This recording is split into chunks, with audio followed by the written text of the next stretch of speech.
aribyo aremeje ikese y'umuyagankuba amashanyarazi. Uyu mwana turiko turigina uyu munsi ni umwana twari twararindiriye kandi turaruha. Uru rugomero rw'umuyagankuba bari abana babiri bari kuvukira rimwe, yaramahasa. Umwe yanigiwe mu meshi arapfa, uyu nawe nsanga aracagoyagoya, nawe nyene yari kumfiro. Ncasanga hariho abantu muri iki gihugu cacu batipfuza ko umuco ubaho mu Burundi.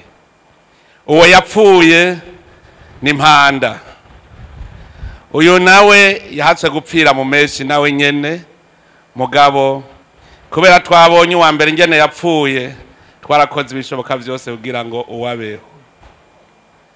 Igihe nari ngitangura amabanga,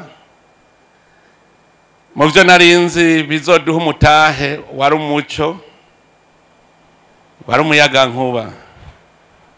Ncasanga abo dukorana abandi bari kumva, indongozi zari kumva ko dukwiye umuyagankuba nizo za mbere zitawushaka. Nsanga muri regidezo bugaye amamoteri yari kuzana umuyagankuba wa megawati 5.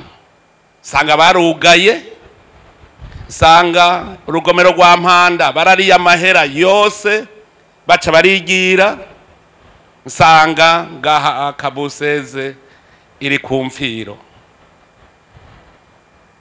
Numve yuko rero uwo munsi n'umwanya wuko dushobora kugira umunsi mukuru, kuko murumva ko umwana yavutse agwaniwe. Uno munsi urugomero umuyagankuba uruguruwe, Imana nini nahazwe mu ijuru.